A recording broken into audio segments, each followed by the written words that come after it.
Hello എല്ലാവർക്കും നമ്മുടെ long hair videos and ടിപ്സിലേക്ക് വലിയൊരു സ്വാഗതം. അങ്ങനെ മറ്റൊരു വീഡിയോ ആയിട്ട് ഞാൻ വീണ്ടും വന്നിരിക്കുകയാണ്. അപ്പോൾ ഇന്ന് ഞാൻ വന്നിട്ടുള്ളത് നല്ലൊരു നാച്ചുറൽ ഷാംപൂ ആയിട്ട് ആണ് കേട്ടോ. നിങ്ങളുടെ വീട്ടിൽ തന്നെ നിങ്ങൾക്ക് ഉണ്ടാക്കിയെടുക്കാൻ പറ്റുന്ന സിമ്പിൾ ആയിട്ടുള്ള ഒരു നാച്ചുറൽ ഷാംപൂ ആണ്. പക്ഷേ ഈ ഒരു നാച്ചുറൽ ഷാംപൂ നിങ്ങൾ വീട്ടിൽ ഉണ്ടാക്കിയെടുക്കുമ്പോൾ ഒരുപാട് എണ്ണ ഇട്ടിട്ട് നിങ്ങൾ ഇത് ഉപയോഗിച്ച് തല കഴുകി കളയരുത്. വളരെ കുറച്ച് മാത്രം എണ്ണ തൊട്ട് പറ്റിയതിന് ശേഷം നിങ്ങൾക്ക് ഈ ഒരു നാച്ചുറൽ ഷാമ്പു ഉപയോഗിച്ച് നിങ്ങളുടെ തലയിൽ ഉണ്ടാവുന്ന അമിതമായിട്ടുള്ള ചളിയല്ല എന്നാൽ ഒരു ചെറുതായിട്ടുള്ളൊരു എണ്ണമെഴുക്കും ചളിയും തലയോട്ടൊക്കെ നിങ്ങൾക്ക് നന്നായിട്ട് ക്ലീൻ ആക്കി വെക്കാൻ പറ്റും. അപ്പോൾ നമുക്ക് വീഡിയോയിലേക്ക് കിടക്കാം. ആദ്യത്തെ ഇൻഗ്രീഡിയൻ്റ് ആയ കറ്റാവാഴ മുറിക്കാനാണ് ഞാനീ പോകുന്നത് കേട്ടോ. ഇപ്പോൾ വേറെ ഇങ്ങോട്ടും അല്ല, നമ്മുടെ വീടിൻ്റെ ബാക്കിൽ തന്നെ കറ്റാവാഴ നന്നായിട്ട് വളർന്ന് നിൽക്കുന്നുണ്ട്. ഇത് നമ്മൾ നട്ടുപിടിപ്പിച്ചതാണ് കേട്ടോ. ഇതെങ്ങനെ നട്ടുപിടിപ്പിച്ചതെന്നൊക്കെയുള്ള വീഡിയോ നമ്മൾ ചാനലിൽ മുന്നേ തന്നെ ഇട്ടിട്ടുണ്ട് കേട്ടോ. അപ്പോൾ നല്ല വലിപ്പമുള്ള ഒരു കറ്റാവാഴ നോക്കി ഞാൻ മുറിക്കുകയാണ്. അപ്പോൾ അതിൻ്റെ അടിയിലത്തെ തണ്ടാണ് ഞാൻ മുറിച്ചെടുക്കുന്നത് കേട്ടോ. നിങ്ങൾ കറ്റാവാഴ മുറിക്കുമ്പോൾ എപ്പോഴും ശ്രദ്ധിക്കേണ്ട ഒരു കാര്യമുണ്ട്, ഏറ്റവും അടിഭാഗത്തെ തണ്ട് വേണം നിങ്ങൾ മുറിച്ചെടുക്കാൻ വേണ്ടിയിട്ട് കേട്ടോ. അപ്പോൾ അതാണ് കറ്റാവാഴയുടെ വളർച്ചയ്ക്കും ആരോഗ്യത്തിനൊക്കെ നല്ലത്. അപ്പോൾ നമ്മൾ എന്ത് ഉപയോഗിക്കുമ്പോഴും നമ്മൾ എന്ത് നട്ടുപിടിപ്പിക്കുമ്പോഴും അവയെ സംരക്ഷിച്ചിട്ട് വേണം നമ്മൾ എന്ത് ചെയ്യാൻ വേണ്ടിയിട്ട് അല്ലേ. അപ്പോൾ എനിക്ക് ആവശ്യമുള്ള ഒരു കറ്റാവാഴയുടെ തണ്ട് ഞാൻ മുറിച്ചെടുത്തിട്ടുണ്ട്. എനിക്ക് ഒരെണ്ണം കൂടി വേണം കേട്ടോ. കാരണം എന്താണെന്ന് വെച്ച് കഴിഞ്ഞാൽ ഇത് പകുതി വലുപ്പമല്ലേ ഉള്ളൂ. അപ്പോൾ അതുകൊണ്ട് തന്നെ ഞാൻ ഒരു കറ്റാവാഴയുടെ തണ്ടും കൂടി അങ്ങോട്ട് മുറിച്ചെടുക്കുകയാണ് കേട്ടോ. അപ്പൊ എന്താ മുകളിലത്തെ തണ്ട് മുറിച്ചതെന്ന് നിങ്ങൾ എല്ലാവരും ചിന്തിക്കുന്നുണ്ടാവും. നോക്കിയാൽ കാണാം നമുക്ക് രണ്ട് തണ്ടും കേടുവന്ന രീതിയിലാണ് അടിഭാഗം നിൽക്കുന്നത്. ഈ തണ്ടിന്റെ ഏകദേശം കടഭാഗം കേട് വന്നിട്ടുണ്ട്, ചെറുതായിട്ട് പുഴു കുത്തിയിട്ടുണ്ട്. അപ്പൊ ഇനി ബാക്കിയുള്ളതും കൂടി കേട് വരണ്ട വെച്ചിട്ട് ഞാനത് മുറിച്ചതാണ് കേട്ടോ. ഇനി നമുക്ക് അടുത്തതായിട്ട് വേണ്ടത് ചെമ്പരത്തിപ്പൂവാണ്. ചെമ്പരത്തിപ്പൂ പൊട്ടിക്കാൻ നമ്മൾ സാധാരണ രീതിയിൽ പോകുന്ന നമ്മുടെ പാടത്തെ വക്കത്ത് നിൽക്കുന്ന ചെമ്പരത്തി പൊട്ടിക്കാനാണ് കേട്ടോ പോയത്. അങ്ങനെ പാടത്തരികി പോയിട്ട് നമ്മൾ ചെമ്പരത്തി കിട്ടാവുന്ന ചെമ്പരത്തിയൊക്കെ നമ്മൾ കൈകൊണ്ട് പൊട്ടിച്ചു. ബാക്കിയുള്ളത് നമ്മൾ നിലത്തുനിന്ന് പറക്കുകയാണ് കേട്ടോ ചെയ്തത്. വാടി വീണിട്ടുണ്ടാവും. അധികം വാടാത്ത ചെമ്പരത്തി പൂക്കൾ നമുക്ക് പറക്കിയെടുക്കാം. അപ്പോൾ അതിൽ പുഴുവോ മറ്റെന്തെങ്കിലും ഉണ്ടോ എന്ന് നിങ്ങൾ ശ്രദ്ധിച്ചിട്ട് വേണം പറക്കിയെടുക്കാൻ വേണ്ടിയിട്ട്. പണ്ടത്തെ വീഡിയോസൊക്കെ കാണുമ്പോൾ എൻ്റെ കുട്ടപ്പായി എൻ്റെ കൂടെ ഉണ്ടാവും ചെമ്പരത്തി പൊട്ടിക്കാനൊക്കെ. ഇപ്പൊ അവന് ക്ലാസ് ഉള്ള കാരണം അവനെ കിട്ടാറില്ല കേട്ടോ. അപ്പോൾ എല്ലാവർക്കും പരാതിയാണ് അവനെ കാണാറില്ല എന്ന് പറഞ്ഞിട്ട്. അപ്പോൾ ഇതാ ചെമ്പരത്തി പൂവും അതേപോലെ തന്നെ കറ്റാവാഴയൊക്കെ ഞാനിവിടെ എടുത്ത് കൊടുന്ന് വെച്ചിട്ടുണ്ട്. ഇനി നമുക്ക് കറ്റാവാഴ നന്നായിട്ടൊന്ന് വൃത്തിയായി കഴുകിയെടുക്കണം. അതിന് വേണ്ടിയിട്ട് കറ്റാവാഴ രണ്ട് സൈഡും ഞാൻ ചെത്തി കൊടുക്കുകയാണ് അതിൻ്റെ മുള്ള്. എന്നിട്ട് ഞാനത് നുറുക്കിയിട്ട് പാത്രത്തിലാക്കി വെക്കുകയാണ് കേട്ടോ ചെയ്യാറ്. ഇതേപോലെ നുറുക്കി നമ്മൾ പാത്രത്തിലിട്ട് വെക്കും. എന്നിട്ട് വെള്ളം ഒഴിച്ചു കൊടുക്കും. അപ്പം ഇങ്ങനെ ചെയ്യുന്നത് എന്തിനാന്ന് വെച്ച് കഴിഞ്ഞാൽ നമ്മുടെ ആ ഒരു കറ്റാവാഴയിൽ ഉണ്ടാകുന്ന ഒരു മഞ്ഞ കറയുണ്ട്, അത് നമുക്ക് ആവശ്യമില്ലാത്തതാണ്. അത് തലയിലായി കഴിഞ്ഞാൽ ചിലപ്പോൾ ചൊറിച്ചിലും മറ്റൊക്കെ ഉണ്ടാവും. അപ്പം അതുകൊണ്ട് നിങ്ങൾ ഇതേപോലെ കറ്റാവാഴ സൈഡ് വെട്ടിയിട്ട് ആവശ്യമില്ലാത്ത ഭാഗങ്ങളൊക്കെ വെട്ടിക്കളഞ്ഞിട്ട് ഇതേപോലെ വെള്ളത്തിലിട്ട് വെക്കണം. കറ്റാവാഴ നമ്മുടെ മുടിക്ക് മുടി വളർച്ച ഉണ്ടാക്കാനും താരം കളയാനും മുടി നന്നായിട്ട് വളരാനും മുടിയുടെ തിളക്കം വീണ്ടെടുക്കാനും മുടി നല്ല സ്ട്രെങ്ത് ആയിട്ട് നിൽക്കാനൊക്കെ ഹെൽപ്പ് ചെയ്യുന്ന ഒരു സാധനമാണ് നമ്മുടെ കറ്റാവാഴ. കറ്റാവാഴ മുടിക്ക് മാത്രമല്ല നമ്മുടെ സ്കിന്നിനും ഒരുപാട് മിറാക്കിളായിട്ടുള്ള കാര്യങ്ങൾ കൊണ്ടുവരാൻ സാധിക്കുന്ന ഒരു സാധനമാണ് കേട്ടോ. ഈ വേനൽക്കാലത്ത് നമ്മൾ പ്രധാനമായിട്ട് ഉപയോഗിക്കേണ്ട ഒരു സാധനം തന്നെയാണ് കറ്റാവാഴ കേട്ടോ. അപ്പം ഞാൻ അതിൻ്റെ കേടുവന്ന ഭാഗം ഒന്ന് ചെത്തി കൊടുത്തതാണ്. അപ്പോൾ ഇതൊന്നും നമുക്ക് ജെല്ലെടുക്കാൻ ഭയങ്കര ബുദ്ധിമുട്ടായിരിക്കും. മിക്കവാറും ഞാൻ ആ ഒരു കഷ്ണം എടുക്കില്ല കേട്ടോ. അപ്പം ഞാൻ ഒന്ന് കഴുകിയിട്ട് വീണ്ടും വെള്ളത്തിൽ ഇട്ട് വയ്ക്കുകയാണ്. ഒരു 10 മിനിറ്റ് 5 മിനിറ്റ് ഒക്കെ ഇട്ടാൽ മതി ഇതേപോലെ വെള്ളത്തിൽ. അപ്പോൾ തന്നെ നമുക്ക് മനസ്സിലാവും അതിൻ്റെ കളർ മാറിയത്. ഇനി നമുക്ക് വേണ്ടത് ഫ്ലാക്സ് സീഡ് ആണ് കേട്ടോ. അപ്പം നമ്മുടെ ചണവിത്ത്. അപ്പം ഞാനതൊരു 2 സ്പൂൺ എടുക്കുന്നുണ്ട്. എന്നിട്ട് അതിലോട്ട് ഒരു 2 ഗ്ലാസ് വെള്ളം ഒഴിച്ചു കൊടുക്കുക. നമ്മൾ 2 സ്പൂണ് ചണവിത്ത് എടുത്തിട്ട് അതിലോട്ട് നമ്മൾ 2 ഗ്ലാസ് വെള്ളമാണ് ഒഴിച്ചു കൊടുക്കുന്നത് കേട്ടോ. അപ്പോൾ ഫ്ലാക്സ് സീഡിൻ്റെ ഗുണങ്ങളും ഞാൻ പറഞ്ഞ പോലെ തന്നെ ധാരാളം വൈറ്റമിൻ ഇ അടങ്ങിയിട്ടുള്ളൊരു സാധനമാണ് നമ്മുടെ ഫ്ലാക്സ് സീഡ്. അതുകൊണ്ട് തന്നെ നമ്മുടെ മുടിക്ക് നല്ല ഹെൽത്തി ആയിട്ടുള്ളൊരു വളർച്ച നൽകാൻ സാധിക്കുന്ന, നമ്മുടെ മുടി നല്ല സ്മൂത്ത് ആക്കി വെക്കാൻ സാധിക്കുന്ന ഒരു സാധനമാണ് നമ്മുടെ ഫ്ലാക്സ് സീഡ് എന്ന് പറയുന്നത്. അതുമാത്രമല്ല ഇതിലൊരു ക്ലീനിങ് കൺസിസ്റ്റൻസി കൊണ്ടുവരാനും നമ്മുടെ മുടിയിൽ ഇതിന് സാധിക്കും. അപ്പോൾ ഞാൻ ഫ്ലാക്സ് സീഡ് നന്നായിട്ടൊന്ന് ഒരു 4 മിനിറ്റോളം തിളപ്പിച്ചതിന് ശേഷം നമ്മുടെ ചെമ്പരത്തിപ്പൂ അതിലേക്ക് ഇട്ട് കൊടുക്കുകയാണ്. ഇതേപോലെ ചെമ്പരത്തിപ്പൂ ഇട്ടതിന് ശേഷം നന്നായിട്ടൊന്ന് തിളപ്പിച്ചെടുക്കുക. ഈ ഫ്ലാക്സ് സീഡ് നന്നായി തിളച്ച് വന്നു കഴിഞ്ഞാൽ നമ്മുടെ വെള്ളം നന്നായിട്ട് കൊഴുത്തൊരു കൺസിസ്റ്റൻസിയിലോട്ട് മാറും. അപ്പോൾ ഇതേപോലത്തെ ഒരു കൊഴുത്ത കൺസിസ്റ്റൻസിയിൽ നിങ്ങളുടെ ഫ്ലാക്സ് സീഡ് ജെല്ലായി നമുക്ക് ലഭിക്കും കേട്ടോ. അപ്പോൾ നമ്മുടെ ചെമ്പരത്തിപ്പൂവിൻ്റെ കളർ അതിലോട്ട് ചേർന്ന് നമ്മുടെ ഫ്ലാക്സ് സീഡിൻ്റെ ജെല്ലിനൊരു വെള്ള കളറാണ് ഉണ്ടാവുക. ചെമ്പരത്തിപ്പൂ ഇട്ട് കഴിഞ്ഞാൽ നമ്മുടെ ഫ്ലാക്സ് സീഡിൻ്റെ ജെല്ലിൻ്റെ കളർ നന്നായിട്ട് മാറും കേട്ടോ. ആ ചെമ്പരത്തിപ്പൂവിൻ്റെ കളർ അതിലോട്ട് പിടിക്കും. എന്നിട്ട് കുറച്ചുകൂടി നേരം ഞാൻ തിളപ്പിച്ചെടുക്കുന്നുണ്ട്. ലോ ഫ്ലെയിമിലിട്ടിട്ടാണ് തിളപ്പിച്ചെടുത്തത്. അപ്പോൾ ഇതേപോലെ നമുക്ക് നന്നായിട്ട് യോജിച്ച് കിട്ടും കേട്ടോ. ഏകദേശം ഒരു 5-8 മിനിറ്റോളം ഞാൻ അടുപ്പത്ത് വെച്ചിട്ട് നന്നായിട്ട് യോജിപ്പിച്ചെടുത്തിട്ടുണ്ട്. എന്നിട്ട് ഞാൻ എൻ്റെ മുടിയിൽ എണ്ണ തേക്കാൻ പോവുകയാണ്. ഏകദേശം മുടിയിലെ കെട്ടും കാര്യങ്ങളൊക്കെ അറുത്തതിന് ശേഷം വേണം നമ്മൾ എണ്ണയൊക്കെ തേച്ച് പിടിപ്പിച്ചിട്ട് ഈ ഒരു ഹെയർ കെയർ മെത്തേഡ് നമ്മൾ തലയിൽ ഉപയോഗിക്കാൻ വേണ്ടിയിട്ട്. അപ്പോൾ ഞാനിതാ മുടി 2 ഭാഗത്തോട്ട് ഇട്ട് കൊടുക്കുകയാണ്. കെട്ട് നന്നായിട്ടുണ്ട്. അപ്പോൾ കെട്ട് അറുത്തിട്ട് വേണം നമ്മൾ എന്ത് ചെയ്യാൻ വേണ്ടിയിട്ട് ഹെയർ കെയർ സ്റ്റാർട്ട് ചെയ്യാൻ വേണ്ടിയിട്ട്. അപ്പോൾ ഞാൻ എന്നും പറയുന്ന പോലെ തന്നെ നല്ല പല്ലകച്ചുള്ള ചീർപ്പ് വേണം നമ്മൾ എടുക്കാൻ വേണ്ടിയിട്ട്. ഇതേപോലെ നല്ല പല്ലകച്ചുള്ള ചീർപ്പ് എടുത്തിട്ട് ആദ്യം നമ്മൾ കൈ കൊണ്ട് വേറെടുക്കുക. നമ്മുടെ കൈ കൊണ്ട് തന്നെ നമ്മൾ മുടി പിടിച്ചതിന് ശേഷം നന്നായിട്ടൊന്ന് വേറെടുക്കുക. അതിന് ശേഷം നമ്മൾ ചീർപ്പ് കൊണ്ട് വേറെടുക്കുക. ഇതാണ് ഞാൻ മുടി കെട്ടിറക്കുന്നതിൻ്റെ രീതി കേട്ടോ. അതായത് വേറെടുക്കുക, മുടി വേറെടുക്കുക എന്നൊക്കെ പറയില്ലേ, ആ ഒരു രീതി ഇതാണ്. അതിനുശേഷം നിങ്ങൾ ഏത് ഹെയർ ഓയിലാണോ ഉപയോഗിക്കുന്നത് ആ ഹെയർ ഓയിൽ പരട്ടി കൊടുക്കുക എന്നുള്ളതാണ്. തലയുടെ ഓട്ടിലും മുടിയിലും ജസ്റ്റ് ഒന്ന് തൊട്ട് പരട്ടി കൊടുക്കുക. ഞാൻ ഉപയോഗിക്കുന്നത് നമ്മുടെ രൂപശ്രീ ഹെയർ ഓയിലാണ് കേട്ടോ.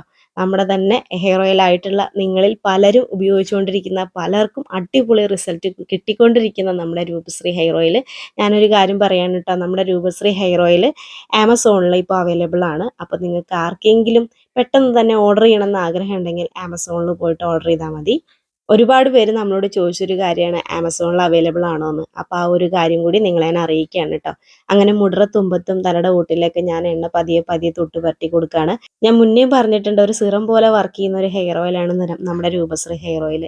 നമ്മുടെ മുടിയിൽ ആ ഒരു എണ്ണ തൊട്ട് പരട്ടി മുടി കെട്ടിറക്കുമ്പോൾ വളരെ സിമ്പിളായിട്ട് കെട്ടിറക്കാനും മുടി പൊട്ടിപ്പോവാതെ ഹെൽത്തി ആയിട്ട് മെയിൻറ്റെയിൻ ചെയ്യാനും സഹായിക്കുന്ന ഒരു ഹെയർ ഓയിലാണ് കേട്ടോ നമ്മുടെ രൂപശ്രീ ഹെയർ ഓയിൽ. അങ്ങനെ നമ്മുടെ കറ്റാവാഴ നമ്മൾ വെള്ളത്തിൽ നിന്ന് മാറ്റിയെടുക്കുകയാണ്. വെള്ളത്തിൻ്റെ കളർ നിങ്ങൾക്ക് കണ്ടറിയുന്നുണ്ടായിരിക്കും, ഒരു കളർ മങ്ങിയ പോലെ ഇല്ലേ. അപ്പോൾ അതാണ് ആ ഒരു മഞ്ഞക്കറ അതിലോട്ട് അലിഞ്ഞ് ചേർന്നിരിക്കുകയാണ്. അപ്പോൾ ഞാൻ ഒന്നും കൂടി ഫ്രഷായിട്ട് കഴുകിയെടുത്തു. എന്നിട്ട് വൃത്തിയുള്ളൊരു പാത്രം എടുത്തു. നമ്മൾ ഉണ്ടാക്കി വെച്ചിട്ടുള്ള ഒരു ജെല്ല്, ഫ്ലാക്സ് സീഡും ചെമ്പരത്തിയും കൂടിയിട്ടുള്ള ഒരു ജെല്ല് ഇതേപോലെ നല്ല കട്ടിയായിട്ട് കിട്ടിയിട്ടുണ്ട്. ഇനി നമുക്കത് കൈ കൊണ്ട് നന്നായിട്ടൊന്ന് പിഴിഞ്ഞു കൊടുക്കണം. ഇതേപോലെ പിഴിഞ്ഞു കൊടുത്ത് രണ്ടും കൂടി നന്നായിട്ടൊന്ന് യോജിപ്പിക്കുക. എന്നിട്ട് നല്ലൊരു വൃത്തിയുള്ള ഒരു തുണി എടുക്കുക. ടവൽ തന്നെ ആയിക്കോട്ടെ. പിഴിയുമ്പോൾ പൊട്ടിപ്പോവാതിരിക്കാൻ പലരും ശ്രദ്ധിക്കേണ്ടതായിട്ടുണ്ട് കേട്ടോ. കാരണം എനിക്ക് അങ്ങനെ പറ്റിയിട്ടുണ്ട്. ക്വാളിറ്റി കുറഞ്ഞ തുണി എടുത്തിട്ടേ പഴയ ഷോളൊക്കെ എടുത്തിട്ട് ഞാൻ പിഴിയുമ്പോൾ പൊട്ടിപ്പോവും. അപ്പോൾ അതുകൊണ്ട് തന്നെ നിങ്ങൾ പഴയ ഷോളൊക്കെ എടുക്കുമ്പോൾ പൊട്ടി നിലത്തേക്ക് പോവാതിരിക്കാൻ പ്രത്യേകം ശ്രദ്ധിക്കുക. അതുകൊണ്ട് ഇങ്ങനെ തുണിയിൽ പിഴിഞ്ഞെടുക്കുമ്പോൾ വളരെ ശ്രദ്ധിച്ചിട്ട് മാത്രം ഒന്ന് പിഴിഞ്ഞെടുക്കുക കേട്ടോ. പിന്നെ ഒരു കാര്യം പറയാനുള്ളത്, ഈ ഒരു നാച്ചുറൽ ഷാമ്പു ഉപയോഗിക്കുമ്പോൾ ഒരുപാട് എണ്ണ നിങ്ങൾ തലയിൽ ഇടരുത്. അതേപോലെ തന്നെ നല്ലോണം കട്ട പിടിച്ചിട്ടുള്ള ചളി നിങ്ങളുടെ തലയിലുണ്ടെങ്കിൽ ഈ ഒരു നാച്ചുറൽ ഷാമ്പു ഇട്ട് കഴിഞ്ഞ് കഴിഞ്ഞാൽ ഗുണത്തിന് പകരം നിങ്ങൾക്ക് ദോഷമാണ് ഉണ്ടാവുക. കാരണം എന്താണെന്ന് വെച്ച് കഴിഞ്ഞാൽ നമ്മൾ മുടി പിടിക്കുമ്പോൾ തന്നെ നമുക്കറിയാൻ പറ്റും, മുടി നന്നായിട്ട് ഒട്ടുന്നുണ്ടെങ്കിൽ, വിയർപ്പും ചളിയും ഒക്കെ കൊണ്ട് ഒട്ടുന്നുണ്ടെങ്കിൽ നിങ്ങൾ ഈ ഒരു നാച്ചുറൽ ഷാമ്പു പ്രിഫർ ചെയ്യാതിരിക്കുകയാണ് നല്ലത്. നമുക്കപ്പോൾ ഷാമ്പു തന്നെ പ്രിഫർ ചെയ്യാം. പക്ഷെ നമ്മുടെ തല നമ്മൾ നന്നായിട്ട് നോക്കുന്ന ആളുകളാണ്, നമ്മൾ ഡെയിലി മുടിയൊക്കെ കെട്ടറുത്ത് ചിക്കറുത്ത് ആഴ്ചയിൽ ഒരു ദിവസം ചളിയൊക്കെ കളയുന്ന ആളുകളാണെങ്കിൽ നിങ്ങൾക്ക് ഈ ഒരു ഷാമ്പു ഇഫക്റ്റീവ് ആയിരിക്കും കേട്ടോ. ഇനി നമ്മൾ കറ്റാവാഴ ജെല്ലാണ് എടുക്കാൻ പോകുന്നത് കേട്ടോ. അപ്പോൾ അതിന് വേണ്ടിയിട്ട് ഒരു കഷ്ണം കറ്റാവാഴ ഞാൻ എടുത്തിട്ടുണ്ട്. അതിൻ്റെ തൊലി നമ്മൾ സ്പൂൺ കൊണ്ട് ഇങ്ങനെ തെക്കിയെടുക്കുക. ഇതിന് ശേഷം നമ്മളൊരു ചീർപ്പ്, നല്ലൊരു വൃത്തിയുള്ള ഒരു പാൻ ചീർപ്പ് ഇതിനായിട്ട് തന്നെ മാറ്റി വെക്കുക കേട്ടോ. ഞാൻ അതിനായിട്ട് തന്നെ മാറ്റി വെച്ചിട്ടുള്ള ഒരു ചീർപ്പ് കൊണ്ട് നന്നായിട്ട് ചീകി വൃത്തിയാക്കി നമ്മുടെ കറ്റാവാഴ ജെല്ല് എടുത്തിട്ടുണ്ട്. ഇനി നമ്മൾ അങ്ങനെ തന്നെ അത് ഒഴിച്ച് കഴിഞ്ഞാൽ അതിൻ്റെ വേസ്റ്റ് നമ്മുടെ തലയിൽ ഒട്ടിപ്പിടിക്കാനും പിന്നീട് നമ്മുടെ മുടി ഉണങ്ങി ചീകുമ്പോൾ നമ്മുടെ മുടി പറഞ്ഞു പോരാനും സാധ്യത ഉള്ളത് കൊണ്ട് തന്നെ ഞാനതൊരു ടവലിലാക്കിയിട്ട് നന്നായിട്ടൊന്ന് പിഴിഞ്ഞു കൊടുക്കുകയാണ്. ഇതേപോലെ ടവലിലാക്കി നന്നായിട്ടൊന്ന് പിഴിഞ്ഞു കൊടുക്കുമ്പോൾ നമുക്കതിൻ്റെ ജെല്ല് മാത്രമായിട്ട് ഇതേപോലെ കിട്ടും കേട്ടോ. ഇങ്ങനെ തേക്കുന്നതിൻ്റെ ഗുണം എന്താണെന്ന് വെച്ച് കഴിഞ്ഞാൽ നമ്മുടെ തലയിൽ ഇത് നന്നായിട്ട് പിടിക്കുകയും ചെയ്യും. കഴുകി കളയാനും വളരെ സ്മൂത്തായിട്ട് നമുക്ക് പറ്റുകയും ചെയ്യും കേട്ടോ. നമ്മുടെ തലയിലും മുടിയിലൊക്കെ നന്നായി തേച്ച് പിടിപ്പിച്ചിട്ട് ഏകദേശം ഒരു 10 മിനിറ്റോളം അല്ലെങ്കിൽ 15 മിനിറ്റോളം നിങ്ങൾക്ക് ഇരിക്കാവുന്നതാണ്. ഇത് തേച്ചിട്ട് ഫാനിൻ്റെ ചുവട്ടിലൊന്നും പോയിരിക്കരുത്. നോർമലായിട്ടുള്ള ഒരു സ്ഥലത്ത് വേണം നിങ്ങൾ ഇരിക്കാൻ വേണ്ടിയിട്ട്. നന്നായിട്ട് വെയിലത്തും ഇറങ്ങി നടക്കരുത് കേട്ടോ. അപ്പോൾ ഇതിൻ്റെ മുകളിൽ ഒരു കവറിങ് ഇടുകയാണെങ്കിൽ വളരെ നല്ലതാണ്. അപ്പോൾ ഞാൻ അങ്ങനത്തെ ഒന്നും യൂസ് ചെയ്യാറില്ല. നിങ്ങൾ യൂസ് ചെയ്യുന്ന ആളുകളുണ്ടെങ്കിൽ അങ്ങനെ യൂസ് ചെയ്തോളൂ, ഒരു കുഴപ്പമില്ല കേട്ടോ. അപ്പോൾ ഞാനിത് ആ മുടിയിൽ എണ്ണയൊക്കെ തേച്ച് നന്നായിട്ട് സെറ്റ് ചെയ്ത് വെച്ചിട്ടുള്ള ഹെയറാണ്. അപ്പോൾ നമുക്ക് ഇത് തലയിൽ അങ്ങോട്ട് തേച്ച് കൊടുക്കാം. വളരെ സിമ്പിളായിട്ട് തന്നെ തേച്ച് കൊടുക്കാവുന്നതാണ് കേട്ടോ. ഇതേപോലെ നമുക്ക് മുടിയിൽ തേച്ച് കൊടുക്കാം. ഞാൻ എന്ത് തലയിൽ തേക്കുകയാണെങ്കിലും ഇതേപോലെ മുടി മുമ്പിലോട്ട് ഇട്ടിട്ടാണ് തേച്ച് കൊടുക്കാറുള്ളത്. എനിക്കതാണ് കുറച്ചും കൂടി എളുപ്പം. അപ്പോൾ നിങ്ങൾക്ക് എങ്ങനെയാണോ എളുപ്പം അതേപോലെ നിങ്ങൾക്ക് ട്രൈ ചെയ്ത് നോക്കാവുന്നതാണ് കേട്ടോ. ഇത് ആഴ്ചയിൽ ഒരു ദിവസം നമുക്ക് ട്രൈ ചെയ്ത് നോക്കാവുന്നതാണ്. പിന്നെ വേറൊരു കാര്യം, നിങ്ങൾക്ക് ഷാംപൂ യൂസ് ചെയ്യണം എന്ന് മസ്റ്റായിട്ട് ആഗ്രഹമുള്ള ആളുകളുണ്ടെങ്കിൽ ഇതിലൊരു 3-4 ഡ്രോപ്പ് ഷാംപൂ നിങ്ങൾക്ക് ആഡ് ചെയ്ത് കൊടുക്കാവുന്നതാണ് കേട്ടോ. അപ്പോൾ നിങ്ങൾക്ക് രണ്ടും ഉപയോഗിച്ചൊരു ഫീലും കിട്ടും, എന്നാൽ മുടിക്ക് ഡാമേജും വരില്ല. അപ്പോൾ അങ്ങനെ ഒന്ന് ട്രൈ ചെയ്ത് നോക്കി നോക്കൂ. ഞാൻ അങ്ങനെയും ട്രൈ ചെയ്ത് നോക്കാറുണ്ട് കേട്ടോ.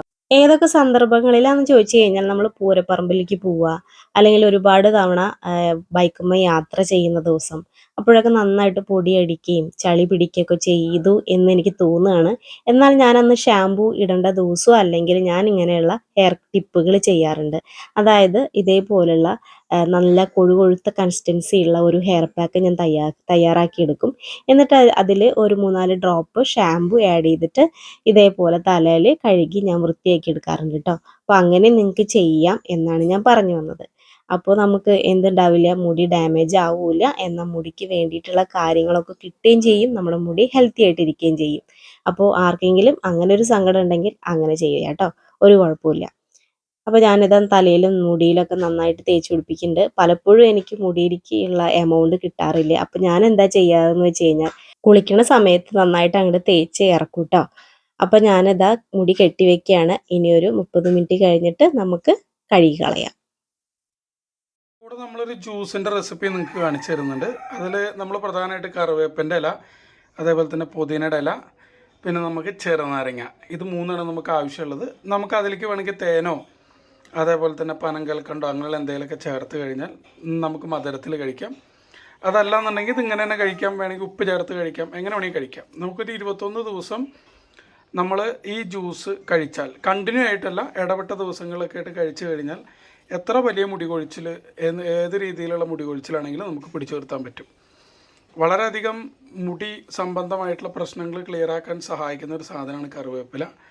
അപ്പോൾ നമുക്ക് ജ്യൂസ് റെസിപ്പിയിലേക്ക് കിടക്കാം. അപ്പോൾ നമുക്ക് ഈ ജ്യൂസിന് ആവശ്യമായിട്ടുള്ളത് 2 തണ്ട് കറിവേപ്പിലയാണ്. 2 തണ്ട് കറിവേപ്പില, പുതിനയുടെ ഇലയാണെങ്കിൽ ഒരു 3 പുതിനയുടെ ഇല, 3 ഇല മതി. കാരണം അതിൻ്റെ ടേസ്റ്റ് ഒരുപാട് മാറണ്ട. പിന്നെ പുതിനയുടെ ഇല നമുക്കറിയാലോ, ഡൈജഷനൊക്കെ വളരെയധികം സഹായിക്കുന്ന ഒരു സാധനമാണ്. അതുമാത്രമല്ല നമ്മുടെ രക്തശുദ്ധിക്ക് വളരെ നല്ലതാണ്. അപ്പോൾ 3 പുതിനയുടെ ഇല നമ്മൾ എടുക്കുന്നുള്ളൂ. പിന്നെ നമുക്ക് ആവശ്യമായിട്ടുള്ളത് ഒരു അരമുറി ചെറുനാരങ്ങയാണ്. അരമുറി ചെറുനാരങ്ങ. അപ്പോൾ നമ്മളൊരു ബുള്ളറ്റിൻ്റെ ജാറ് വാങ്ങി അതിലേക്ക് കറിവേപ്പിലയും പുതിനയുടെ ഇലയൊക്കെ കൂടിയിട്ട് നമ്മൾ ഇടുകയാണ് കേട്ടോ. കഴുകിയിട്ടുള്ളതാണ്.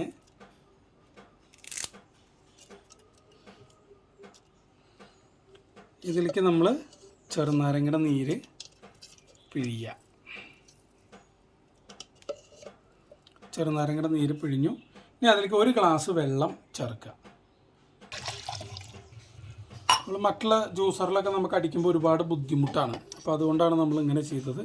ഇതിലേക്ക് നിങ്ങൾക്ക് വേണമെങ്കിൽ എന്ത് ചെയ്യാം, 1 സ്പൂണ് തേനോ അതേപോലെ തന്നെ നമുക്ക് എന്തെങ്കിലുമൊക്കെ മധുരത്തിന് വേണ്ടിയിട്ട് ചേർക്കാം. പഞ്ചസാര ചേർക്കരുത്. ഇത് ബുള്ളറ്റിൻ്റെ ജാറാണ്. നന്നായിട്ട് ടൈറ്റ് ചെയ്ത് അടച്ചിട്ട് വേണം നമ്മളിതിൽ.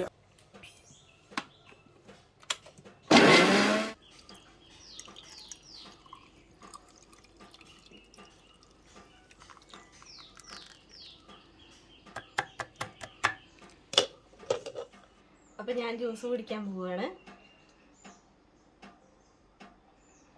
നല്ല ടേസ്റ്റി ആയിട്ടുള്ള ജ്യൂസാണ്. എനിക്ക് പൊതുവേ കുറച്ച് പുളിയൊക്കെ ഇഷ്ടമുള്ള കാരണം എനിക്കിത് ഭയങ്കര ഇഷ്ടമായി. നമ്മൾ രാവിലെ ബ്രേക്ക്ഫാസ്റ്റ് കഴിഞ്ഞതിന് ശേഷം ഒരു 11 മണിയൊക്കെ ആകുമ്പോൾ നമുക്ക് ഈ ഒരു ജ്യൂസ് കുടിക്കാവുന്നതാണ് കേട്ടോ. ഞാനൊരു 8 മണിയൊക്കെ ആകുമ്പോൾ ബ്രേക്ക്ഫാസ്റ്റ് കഴിച്ചതാണ്. അപ്പോൾ നമുക്ക് എന്തായാലും ജ്യൂസ് കുടിക്കാം. പിന്നെ ഇത് ഉണ്ടാക്കിയിട്ട് അധികം നേരം എടുത്ത് വെക്കാൻ പാടില്ല. എപ്പോഴും ഏത് ജ്യൂസ് നമ്മൾ ഉണ്ടാക്കുകയാണെങ്കിലും ഫ്രഷ് ആയിട്ട് കഴിക്കുക. അത് ഓക്സിഡേഷൻ വരാൻ സാധ്യത കൂടുതലാണ്. നമ്മൾ കുടിക്കുമ്പോൾ അത് ഗുണത്തിനേക്കാൾ കൂടുതൽ ദോഷമായിട്ട് വരും. അപ്പോൾ ഉണ്ടാക്കിയ ഫ്രഷ് ആയിട്ട് തന്നെ നമ്മൾ കഴിക്കുക. അത് വളരെ സിമ്പിളാണ്. ഈ ബുള്ളറ്റിൻ്റെ ജ്യൂസറിൻ്റെ ജാറ് നമ്മുടെ കയ്യിലുണ്ടെങ്കിൽ വളരെ സിമ്പിളായിട്ട് നമുക്ക് ജ്യൂസ് ഉണ്ടാക്കാം. നമുക്ക് ഒരുപാട് ജ്യൂസുകൾ കാണിക്കാനുണ്ട് നമ്മുടെ ചാനലിൽ. അപ്പോൾ അതുകൊണ്ടാണ് നമ്മൾ ആ ജാറ് വാങ്ങിയത്. ഇതാകുമ്പോൾ നമുക്ക് സുഖമായിട്ട് ഉണ്ടാക്കാനും ഉപയോഗിക്കാനൊക്കെ പറ്റും. അപ്പോൾ എല്ലാവരും ജസ്റ്റ് ഒന്ന് ട്രൈ ചെയ്ത് നോക്കി നോക്കുക. എല്ലാവർക്കും ഇഷ്ടപ്പെടും. അപ്പോൾ ഈ ഒരു വീഡിയോ നിങ്ങൾക്ക് എല്ലാവർക്കും ഇഷ്ടമാണെന്ന് വിചാരിക്കുന്നു. അപ്പോൾ എല്ലാവർക്കും tata bye bye. See you. നമുക്ക് അടുത്ത വീഡിയോയിൽ ഉഷാറായിട്ട് കാണാം.